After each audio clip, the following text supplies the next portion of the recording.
Hello les bieux, aujourd'hui on va aborder un sujet qui est très intéressant, je pense que parce qu'il n'est pas abordé sur YouTube, il y a très peu de gens qui l'abordent ou l'effleurent sur YouTube, mais c'est le jeu en full PA en CQB. Je dis bien en CQB parce qu'en forêt, bien sûr, c'est moins intéressant. Mais je vais développer ensemble avec vous les avantages, les intérêts et bien sûr aussi les inconvénients de jouer en PA en CQB. Alors, je l'avais déjà évoqué avec vous dans une précédente vidéo, dans la vidéo les 10 conseils pour progresser en CQB. Jouer en PA vous apportera un avantage certain sur vos ennemis. Pourquoi? Alors, tout d'abord, il y a un point qui me paraît assez évident, c'est la légèreté. Déjà, une PA, on va dire, on est sur...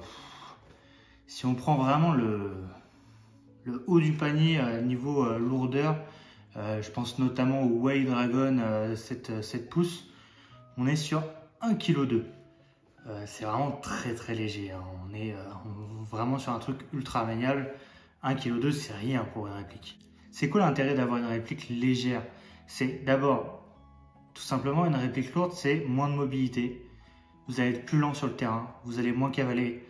Et surtout, niveau déplacement, etc., vous perdez énormément de temps à vous remettre en position. Alors, pourquoi la légèreté, c'est important sur une réplique? Tout simplement parce que une réplique légère, vous aurez énormément de mobilité. Et la mobilité, on n'y fait pas assez attention en airsoft, mais en CQB, c'est vraiment super important.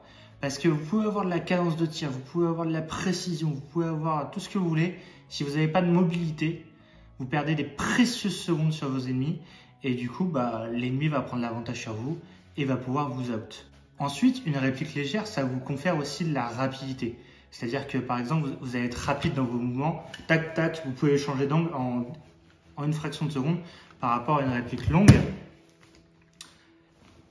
Là, j'ai un mouvement un peu plus lent, on va dire. Voilà. Vous aurez toujours des mouvements plus lents puisque vous aurez plus de poids à emmener de gauche à droite. Donc de la rapidité dans vos mouvements, mais aussi dans vos déplacements. Ce qui arrive, ce genre de réplique. Alors là, on est sur une SMG, hein, je ne vous ai pas pris en défaut. C'est le choix, on va dire, le plus intelligent, juste avant la PA, pour moi. Donc là, on est sur une SMG. On est à peu près sur une SMG qui fait 2 kg, 2,5 kg. Et on est déjà encombré par le poids, parce que quand on va se déplacer, etc., qu'on va cavaler avec ça, on va nécessairement être moins rapide, parce que on a un poids qui se balade, c'est pas agréable, on doit emmener ça, etc. Même si on fait 100 kg ou 50 kg, on les sent passer quand même dans la journée. 3 kg à bout de bras ou 2 kg à bout de bras, on les sent quand même passer. Donc on va être forcément moins rapide dans nos déplacements. Le deuxième point qui est assez intéressant, et je vais essayer de vous le démontrer via une petite expérience, c'est que avec un PA, quand vous faites une décale, par exemple en CQB, ça arrive tout le temps. Et quand vous faites une décale, par exemple dans un couloir ou dans une porte, etc., avec un PA, vous montrez rien. Alors je m'excuse pour la trigger discipline, pour le non-port de lunettes, mais mon AR n'a pas de batterie. C'est juste pour montrer. Donc voilà. Alors, je vais vous montrer d'abord la décale avec une AR pour voir ce que voit l'ennemi. D'habitude, vous ne le voyez pas, vous décalez votre ennemi, vous ne voyez pas ce que vous faites. Et je vais vous montrer ce qui se passe quand vous décalez avec une AR. Voilà ce qui se passe. Donc là, je suis à couvert, j'essaie de décaler mon ennemi rapidement et voilà ce qui va se passer. Je vais montrer, du coup, on a ma main, mon épaule, ma tête, un début de ma jambe. Ok? Je ne sais pas si vous l'avez avec ma jambe. Et je vais vous montrer ce qui se passe avec une PA. Alors là, je vais vous faire une décale avec une PA. Et voilà ce qui va se passer. Avec une PA, donc là, j'ai la moitié de mon visage qui dépasse, peut-être une coude qui dépasse, et c'est tout. Donc on va dire 10 ou 20% de notre corps, vous voyez plus trop, 10 ou 20% de notre corps qui du coup n'apparaît plus à l'ennemi. Donc c'est un vrai avantage. Ensuite, toujours dans le chapitre de la mobilité, avec une PA, C'est simple, vous avez une main et vous naviguez. C'est-à-dire que si vous voulez tirer à gauche, vous tirez à gauche. Si vous voulez tirer à droite, vous tirez à droite. Voilà, c'est facile, ça va vite. Il n'y a pas de changement d'épaule, il n'y a rien. Ça va vite, c'est naturel. On avance, on recule. Si on a l'angle, on a l'angle comme ça, etc. Avec une AR, ça va être beaucoup plus compliqué. Par exemple, là, vous êtes en train de décaler une porte à droite et vous allez dans un autre couloir. Il va falloir faire un changement d'épaule et décaler la porte à gauche.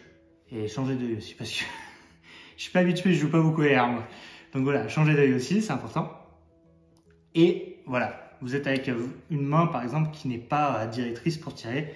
C'est pas oufissime. Mais bon, passons. Et voilà, donc, et en plus de ça, je le rappelle, avec le PA, on peut reculer, avancer, décaler, incliner, etc. Avec la R, eh ben, ça va être beaucoup plus compliqué. Avec la R, on est obligé de se baisser, se contorsionner, se reculer, choper l'angle, tenir une porte pour essayer d'aller choper l'angle. Enfin, c'est un enfer.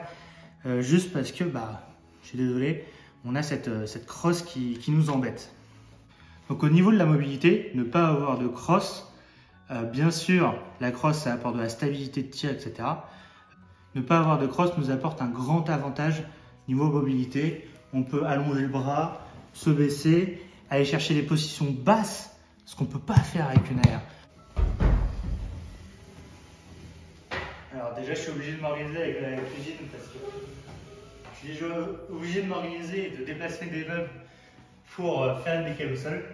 Donc c'est un mauvais point déjà pour l'AR. Avec l'AR, je vais être... Donc déjà, j'ai une mauvaise stabilité parce que je suis obligé de me tenir, etc. Je suis pas stable. Vous voyez, j'ai du mal à prendre ma visée. J'épaule même plus. J'ai mon hop-up qui est complètement à plat. Du coup, j'aurai un sale effet hop-up. Enfin bref, une catastrophe. C'est pas du tout mobile. Je suis pas prêt pour repartir en position. Je suis pas du tout mobile, on va dire. C'est-à-dire que là, s'il y a un ennemi qui arrive derrière moi, je suis foutu. Et voilà ce qu'on peut faire, par exemple, avec une PA. Voilà ce qu'on peut faire avec une PA. Par exemple, on décale au ras du sol. Il n'y a que ma tête qui dépasse. J'ai pas besoin d'être allongé, je suis juste accroupi. Je peux repartir direct. Et puis voilà, je suis mobile. Je vous rappelle encore une fois, je suis mobile et je peux faire une décale en 2 secondes au ras du sol et monter directement. Ce qui me permet de faire une décale au ras du sol, une décale en haut, une décale au ras du sol et de surprendre mon ennemi. Je ne sais pas si vous avez vu toute l'action, mais je me suis donné. Alors, une fois qu'on a fait ces deux parties, la légèreté et la mobilité, la suite, ça va être du debunk. La suite, ça va être tout simplement des a priori que beaucoup d'airsofters ont. C'est-à-dire que ma PA, c'est fait pour tirer à 10 mètres, c'est mon backup, c'est pas fait, ça peut pas tirer à 50 mètres, c'est pas possible. Il y a beaucoup d'a priori dans l'airsoft. Il y a beaucoup de gens qui jugent avant de tester et de voir par eux-mêmes. En fait, finalement, les rétex, c'est super intéressant pour connaître une réplique, etc. Mais il y a plein d'airsofters qui ajoutent dans leur rétex des a priori, des préjugés, etc. Et par exemple, moi, j'ai un vendeur qui m'a vendu ma première réplique d'airsoft. Et pour lui, un PA, ça ne tire pas à plus de 15 mètres. Voilà, pour lui, c'est basique. Je ne citerai pas parce que voilà, peut-être qu'il se reconnaîtra. Mais pour lui, un PA ne tire pas à plus de 15 mètres. Parce qu'un PA, c'est un backup, etc. Un PA peut tirer, et je vais en exciter certains, ça par exemple, avec un canon de 10 cm, 11 cm, excusez-moi, on va pas faire de débat. Avec un canon de 11 cm, ça tire à 50-55 mètres en cloche. Voilà, c'est posé. Maintenant, allez vous défouler dans l'espace commentaire, il n'y a pas de souci. Un MK23, s'il est bien préparé, ça peut tirer à 60-65 mètres. C'est vraiment insane. Moi, après, j'aime pas trop les MK23 parce qu'il y a une détente à double action que j'aime pas trop. Mais niveau portée, c'est la reine des PA. Donc, j'aimerais bien débunk avec vous cette partie porter. Alors déjà en CQB, on va régler un autre problème, c'est qu'en CQB, vous n'avez pas besoin de porter. Alors, ok, ça c'est cool, ça tire à 50 mètres, mais c'est kéké. Ça ne sert à rien. Ça sert à une bille toutes les 300 billes. Le tir exceptionnel, le tir que vous raconterez à vos petits-enfants dans 20 ans, j'en sais rien. Mais ça ne sert à rien. La plupart des tirs que vous allez faire en CQB vont être à max 10 mètres, 20 mètres. Donc même si vous avez votre SMG, votre DMR, votre sniper, j'en sais rien, votre fusil à pompe, c'est une bonne idée, un fusil à pompe. Qu'importe votre réplique, même si elle tire à 50 mètres en CQB, ça ne sert pratiquement jamais à rien. Donc, la portée c'est cool, on en a, il n'y a pas de souci, on a de la précision, on a de la portée sur une PA, il n'y a pas de souci. Et même sans upgrade, on peut avoir des très bonnes portées. Sur un AW par exemple, on peut avoir une portée en sortie de boîte de 30 mètres. Sur un Tokyo Maori, en sortie de boîte, on aura 35 mètres, 40 mètres. Et après, avec des upgrades, ça par exemple, ça coûte 100 €. On met 50 € d'upgrade dedans. Donc on est loin des budgets AEG. Pour ce budget-là, on a une Cima avec un vieux canon. Ça vaut 150 € et ça tire à 50 mètres. Et c'est ultra réactif, ultra précis. Voilà. On a un truc vraiment ultra performant et même en sortie de boîte, si vous n'avez pas le budget pour upgrade, 100 €, c'est ultra performant, ça suffit absolument en CQB. Ensuite, un autre debunk, c'est la précision. La précision, vous en avez aussi sur un PA, il n'y a pas de souci. Si moi j'ai déjà mis des billes dans un bout de peau qui dépasse à 20 mètres, il n'y a pas de souci, on en a de la précision. Et au bout de la première bille, on en a de la précision. Dans une PA, il n'y a pas de souci, on a de la précision. Donc, les gens ont beaucoup d'a priori parce qu'ils n'ont jamais osé upgrade une PA. Ils ont mis tout leur fric sur leur M4 ou une connerie comme ça. Mais essayez un petit peu de jouer avec votre PA, de l'upgrade, etc. Vous pourrez voir qu'un PA, c'est performant, etc. Ensuite, il y a un point aussi qu'il faudrait debunk avec vous. C'est en AEG, on peut avoir de très fortes cadences. C'est-à-dire qu'on peut avoir j'en sais rien, du 5 ou 6 RPS par seconde en semi. Ça peut être très intéressant pour asmat un couloir, etc. Malgré que ce n'est pas apprécié par certains, etc. Et les gens se disent qu'avec une PA, et c'est vrai pour les modèles sortis d'usine, enfin certains modèles sortis d'usine, avec une PA, ils ne peuvent pas avoir de cadence et du coup ils ne pourront pas prendre la dominance sur l'ennemi, etc. en tirant 600 billes dans un mur. Non, une PA peut faire de la suppression de zone parce qu'une PA peut avoir de la cadence. Ça a à peu près 6 RPS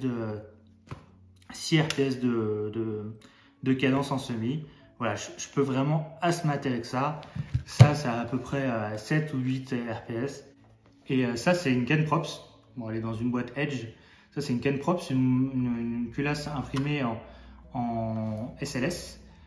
Donc, elle pèse 18 grammes. La partie arrière, parce que c'est une culasse split, la partie arrière qui recule pèse seulement 18 grammes. Donc, c'est que dalle. Et ça, sur Internet, il y a des gens qui ont mesuré. Moi, j'ai pas encore eu je viens juste de la monter. Il y a des gens qui arrivent à atteindre les 10 RPS avec ce genre de culasse. Alors, on résume. Une PA, ça peut avoir de la cadence. Une PA, ça peut avoir de la portée. Une PA, ça peut avoir de la précision. Vous n'avez pas besoin de portée en CQB, enfin, vous n'avez pas besoin d'une portée folle en CQB. Une PA vous apportera légèreté, donc mobilité. Et ça, c'est vraiment le point le plus essentiel. L'avantage de la PA, c'est vraiment la mobilité. Si vous êtes mobile, si vous pouvez surprendre vos ennemis en faisant des positions qu'il ne peut pas faire avec son AR, vous pourrez avoir le dessus sur lui et pourquoi pas la haute. L'argument qui revient souvent, c'est avec une PA, malheureusement, on n'a pas beaucoup de billes. Et c'est vrai. Une PA avec un high kappa, d'où son nom high kappa, high capacité, c'est un 1911 revisité. pour accueillir des chargeurs du coup double stack. C'est les répliques ou un lanceur, je sais pas comment vous l'appellerez, mais enfin voilà.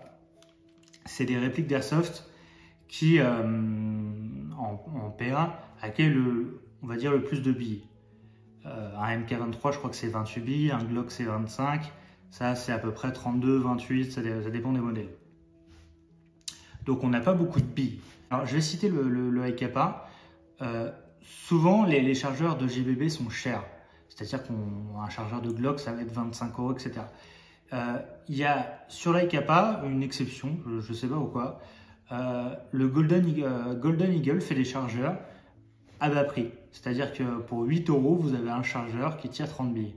Voilà, donc on va dire à peu près avec 30 € et votre chargeur de base, vous avez largement assez de quoi faire un spawn. Et je pèse mes mots parce que vraiment, on va dire 120 billes, ça suffit largement à faire un spawn et être tranquille, à pouvoir asmater, faire des suppressions de zone, etc. Vous avez aussi une autre possibilité, c'est les chargeurs 50 coups. Alors moi j'ai joué pendant très longtemps avec les chargeurs 50 coups parce que c'est vachement pratique. Vous pouvez jouer avec uniquement un chargeur de 50 coups. C'est ce que j'ai fait pendant très longtemps, ça marchait très bien. Ensuite, il y a la partie qui ne va pas vous plaire. J'ai jamais joué avec. Je jouais avec à la reprise du confinement.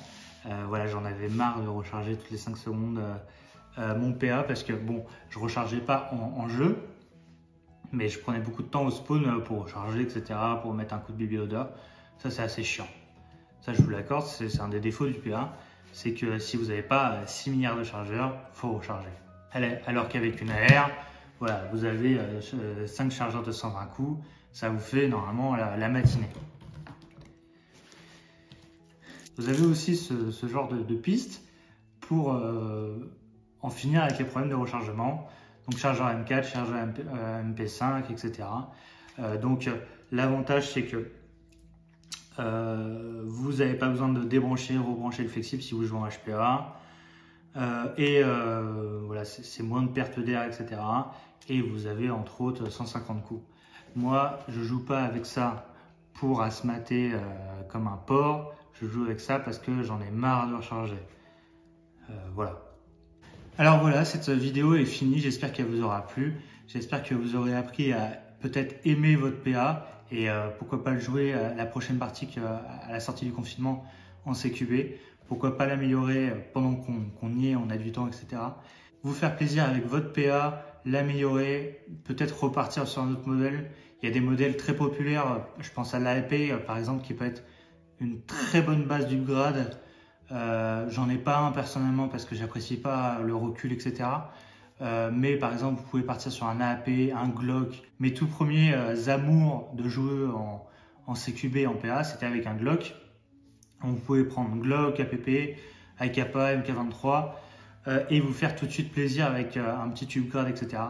Et franchement, vous allez, je pense, vivre une nouvelle expérience, vivre un nouveau airsoft, découvrir des nouvelles techniques, etc. Peut-être vous découvrir, hein, parce que moi, clairement, quand je jouais à l'AR, j'étais claqué au sol. Genre, je faisais, je sais pas, je vais vous dire une bêtise, je faisais peut-être 20, 30 kills, 30 out dans la journée. Voilà, sur un seul spawn, ça m'arrive de faire 10 out, ça m'arrive de faire 20 out, etc. C'est un nouveau style de jeu, c'est quelque chose que vous devez découvrir, que vous devez essayer au moins. Parce que je pense que ça pourrait être que du bon, ça pourra vous apporter que des bonnes choses. Donc essayez le jeu en full PA.